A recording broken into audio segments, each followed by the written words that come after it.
Assalamualaikum warahmatullahi wabarakatuh. Di sini saya Muhammad Reza Laing dengan NIM 2021021037 akan mempresentasikan yaitu pengaruh likuiditas, leverage, dan profitabilitas pada perusahaan manufaktur sektor makanan dan minuman yang terdaftar di Bursa Efek Indonesia tahun 2020 sampai 2023. Sebelumnya saya ucapkan terima kasih kepada dosen pembimbing yaitu Ibu Ida Musdalfia Ibrahim, SEMM, yang telah membantu dalam proses penyusunan proposal skripsi ini. Selanjutnya yaitu bab 1 pendahuluan. Latar belakang. Perekonomian Indonesia masa ini sedang mengalami suasana yang fluktuatif. Keadaan fluktuasi yang terjadi dapat dipengaruhi oleh persaingan yang ketat antar perusahaan. Dengan adanya suasana perekonomian yang tidak tentu, menimbulkan banyak kendala dan resiko keuangan yang dihadapi oleh suatu perusahaan. Apabila tidak bisa diatasi, mengancam eksistensinya sehingga menutup peluang perusahaan tersebut. Bersamaan dengan pesatnya laju perkembangan ekonomi di Indonesia, menyebabkan munculnya perusahaan-perusahaan baru yang membuat persaingan ekonomi antar industri terus menjadi ketat menurut Prastiwi dan Anik tahun 2020. Dalam perihal ini, apabila tidak bisa bertahan dengan suasana tersebut, hingga mungkin dalam jangka panjang industri hendak menghadapi financial distress dan bisa berujung kebangkrutan. Financial distress terjadi ketika situasi keuangan perusahaan tidak menguntungkan. Hal ini mungkin terjadi karena berbagai alasan, seperti masalah likuiditas, peningkatan jumlah pinjaman, penutupan produktivitas setiap tahun, dan kenaikan suku bunga pinjaman. Industri makanan dan minuman merupakan salah satu sektor yang paling vital dalam perekonomian Indonesia. Permintaan yang tinggi terhadap produk makanan dan minuman membuat sektor ini menjadi daya tarik bagi investor. Namun pandemi COVID-19 telah membawa tantangan yang signifikan bagi industri ini, termasuk risiko terjadinya financial distress atau kesulitan keuangan. Fenomena yang terjadi banyak perusahaan-perusahaan di Indonesia yang mengalami kesulitan likuiditas yaitu pada masa pandemi COVID-19. Kesulitan ini didasari oleh menurunnya daya beli masyarakat yang berakibat pada semakin tingginya piutang yang tidak dapat tertagih hingga dapat mengurangi kas perusahaan. Kas dan piutang yang lebih rendah mengakibatkan aset lancar menjadi lebih kecil. Dari permasalahan yang telah disampaikan sebelumnya, terlihat bahwa penting sekali bagi perusahaan untuk dapat memprediksi potensi kebangkrutan dari perusahaannya sendiri. Adanya prediksi kebangkrutan tersebut tentunya akan memberikan peringatan dini kepada perusahaan, sehingga perusahaan dapat membuat keputusan yang tepat untuk menghindari dan mengurangi risiko kebangkrutan. Rumusan masalah yaitu yang pertama yaitu bagaimana likuiditas berpengaruh terhadap financial distress pada perusahaan manufaktur subsektor makanan dan minuman yang terdaftar di BEI tahun 2020 sampai 2023. Yang kedua yaitu bagaimana leverage berpengaruh terhadap financial distress pada perusahaan manufaktur subsektor makanan dan minuman yang terdaftar di BEI tahun 2020 sampai 2023. Yang ketiga adalah yang terakhir bagaimana profitabilitas berpengaruh terhadap financial distress pada perusahaan manufaktur subsektor makanan dan minuman yang terdaftar di BEI tahun 2020 sampai 2023. Tujuan penelitian yaitu yang pertama untuk menganalisis pengaruh likuiditas terhadap financial distress pada perusahaan manufaktur subsektor makanan dan minuman yang terdaftar di BEI tahun 2020 sampai 2023. Yang kedua, untuk menganalisis pengaruh leverage terhadap financial distress pada perusahaan manufaktur subsektor makanan dan minuman yang terdaftar di BEI tahun 2020 sampai 2023. Yang ketiga yaitu untuk menganalisis pengaruh profitabilitas terhadap financial distress pada perusahaan manufaktur subsektor makanan dan minuman yang terdaftar di BEI tahun 2020 sampai 2023. Selanjutnya yaitu ada manfaat penelitian. Hasil penelitian ini diharapkan dapat memberikan kontribusi baik bagi pengembangan ilmu pengetahuan maupun bagi praktik bisnis dan apabila terjadinya financial distress. Adapun manfaat yang dapat diperoleh dalam penelitian ini adalah sebagai berikut. Yang pertama, manfaat akademis. Hasil penelitian ini diharapkan mampu memberikan kontribusi bagi pengembangan ilmu pengetahuan di bidang keuangan, khususnya dalam memahami faktor-faktor yang menyebabkan financial distress. Hasil penelitian ini diharapkan dapat menjadi landasan bagi pengembangan teori keuangan yang lebih komprehensif dan membuka peluang bagi peneliti lanjutan yang lebih spesifik. Yang kedua itu ada manfaat praktis. Yang pertama bagi peneliti ini tidak hanya dapat membantu mengidentifikasi faktor-faktor risiko seperti likuiditas, leverage, dan profitabilitas, tetapi juga dapat meningkatkan transparansi dalam pengungkapan informasi keuangan terkait rasio-rasio tersebut. Dengan demikian, penelitian ini dapat memberikan kontribusi signifikan bagi pengembangan ilmu pengetahuan dan praktik bisnis apabila terjadinya financial distress.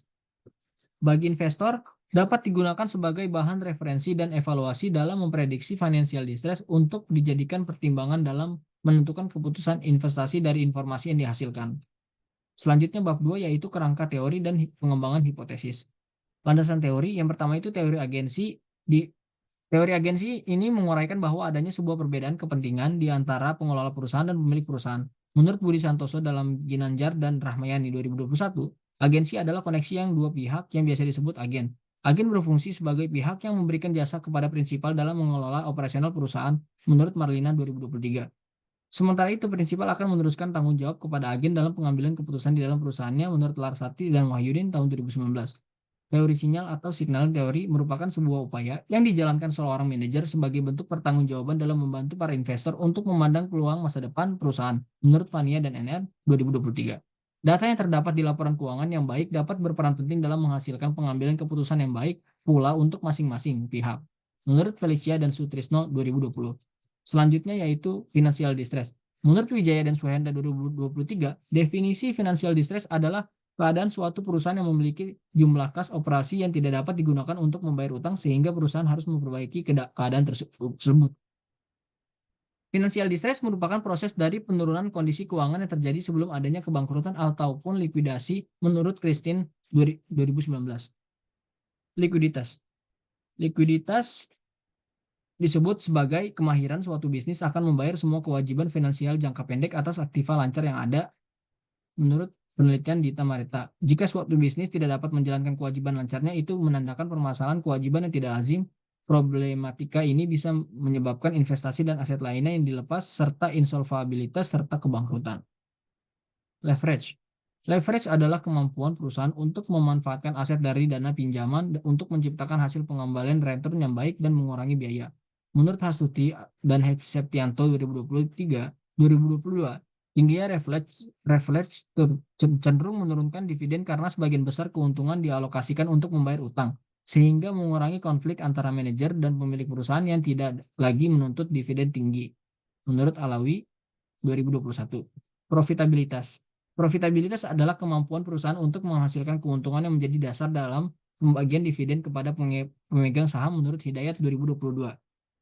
Profitabilitas tidak hanya menjadi indikator efektivitas pengelolaan sumber daya dan efisiensi operasional perusahaan, tetapi juga berfungsi untuk memastikan keberlanjutan, dan pertumbuhan jangka panjang. Tingkat profitabilitas yang tinggi dapat meningkatkan nilai perusahaan, menarik minat investor. Profitabilitas biasanya diukur menggunakan return on asset atau ROA. Ini kerangka pemikiran yaitu likuiditas, leverage, dan profitabilitas, serta financial distress. Hipotesis penelitian. Dari gambar tersebut, hipotesis pertama, likuiditas berpengaruh terhadap financial distress pada perusahaan manufaktur, subsektor makanan dan minuman. Hipotesis kedua yaitu leverage berpengaruh terhadap financial distress pada perusahaan manufaktur, subsektor makanan dan minuman. Yang hipotesis ketiga yaitu profitabilitas berpengaruh terhadap financial distress pada perusahaan manufaktur, subsektor makanan dan minuman. Nah, hipotesis terakhir yang keempat yaitu likuiditas, leverage, dan profitabilitas berpengaruh terhadap financial distress pada perusahaan manufaktur, subsektor makanan dan minuman. Selanjutnya yaitu ada bab 3, metode penelitian. Metode penelitian. Menurut Sugiono, mendefinisikan metode penelitian sebagai pendekatan ilmiah yang digunakan untuk memperoleh data dengan tujuan dan kegunaan tertentu. Dalam penelitian ini menggunakan metode kuantitatif. Menurut Ardian 2023, metode kuantitatif adalah metode empiris sistematis yang mengumpulkan dan menganalisis data numerik dengan menggunakan metode matematika, statistik, atau komputasi. Ini menekankan replika, objektivitas, dan penggunaan teknik statistik untuk mencapai kesimpulan yang dapat digeneralisasikan. Teknik pengumpulan data. Teknik yang digunakan untuk mengumpulkan data dalam penelitian ini adalah teknik dokumentasi. Dokumentasi merupakan catatan peristiwa yang sudah berlalu. Dokumentasi biasanya berbentuk gambar, tulisan, atau karya-karya monumental dari seseorang. Teknik dokumentasi dalam penelitian ini adalah dengan cara mengumpulkan data sekunder berupa laporan keuangan perusahaan subsektor makanan dan minuman yang terdaftar di Bursa Efek Indonesia atau BEI periode 2020 sampai 2023. Selanjutnya yaitu populasi. Populasi adalah sekelompok orang, kejadian, atau hal-hal yang menarik di mana peneliti ingin membuat opini berdasarkan statistik sampel. Menurut Una Rajan atau Sihotang 2019, populasi merupakan objek atau subjek yang berada pada suatu wilayah dan memenuhi syarat-syarat tertentu berkaitan dengan masalah peneliti. Terdapat 72 populasi perusahaan manufaktur subsektor makanan dan minuman yang terdaftar di Bursa Efek Indonesia BEI pada tahun 2020 sampai 2023. Peneliti ini berfokus pada perusahaan-perusahaan industri makanan dan minuman yang terdaftar di Bursa Efek Indonesia periode 2020 sampai 2023. Selanjutnya yaitu sampel. Sampel adalah bagian yang digunakan untuk memperkirakan karakteristik populasi. Teknik dalam pengumpulan sampel data yang digunakan dalam penelitian ini adalah purposive sampling, yaitu metode pengambilan sampel di mana peneliti memilih sampel berdasarkan tujuan spesifik penelitian menurut Yanti 2024. Terdapat 116 sampel pada perusahaan manufaktur subsektor makanan dan minuman pada tahun 2020 sampai 2023. Selanjutnya yaitu metode analisis data. Analisis data dalam penelitian ini dilakukan dalam beberapa tahap. Pertama, dilakukan analisis deskriptif untuk menggambarkan karakteristik data secara umum. Selanjutnya, untuk menguji pengaruh variabel independen terhadap variabel dependen, digunakan model regresi dengan efek tetap atau fixed effect model. Pemilihan model efek tetap didasarkan pada hasil uji Hausman yang menunjukkan bahwa model efek tetap lebih sesuai dengan data penelitian. Estimasi para parameter model dilakukan dengan metode kuadrat terkecil biasa atau OLS. Uji T parsial digunakan untuk menguji signifikansi pengaruh masing-masing variabel independen secara individu. Sedangkan uji F simultan digunakan untuk menguji signifikansi pengaruh seluruh variabel independen secara bersama-sama. Analisis deskriptif. Analisis deskriptif ini merupakan suatu metode atau cara mendeskripsikan, menggambarkan, menjabarkan, atau menguraikan data. Menurut Ahmad Rudini 2023. Statistik deskriptif mengacu pada bagaimana mengatur atau mengorganisasi data, menyajikan dan menganalisis data. Metode pengumpulan dan penyajian data yang digunakan dikenal sebagai statistik deskriptif.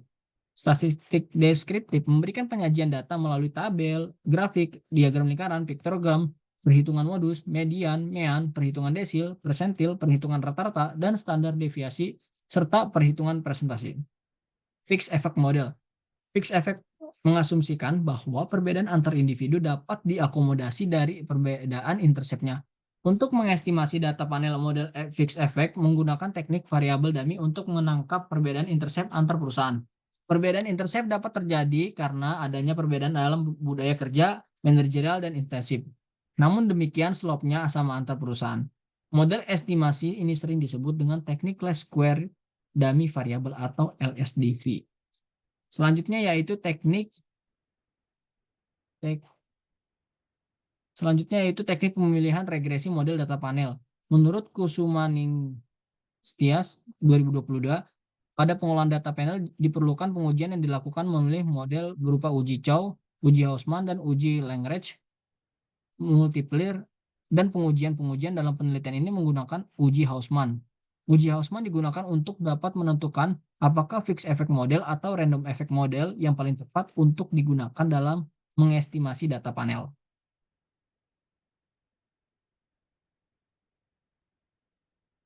Selanjutnya yaitu ada uji hipotesis. Uji F simultan digunakan untuk mengetahui apakah variabel-variabel independen secara simultan berpengaruh signifikan terhadap variabel dependen menurut Saada 2020. Derajat kepercayaan yang digunakan adalah 0,05. Uji F dimaksudkan untuk menguji tingkat signifikan pengaruh variabel-variabel independen X terhadap variabel dependen Y. Uji T parsial. Uji T digunakan untuk mengetahui apakah variabel-variabel independen secara parsial berpengaruh nyata atau tidak nyata terhadap variabel dependen menurut Saada 2020. Derajat signifikan yang digunakan yaitu 0,05. Sekian presentasi dari kami. Kurang lebihnya mohon maaf. Dari saya Muhammad Reza Laing. Apabila ada kata-kata yang salah mohon dimaafkan. Wassalamualaikum warahmatullahi wabarakatuh.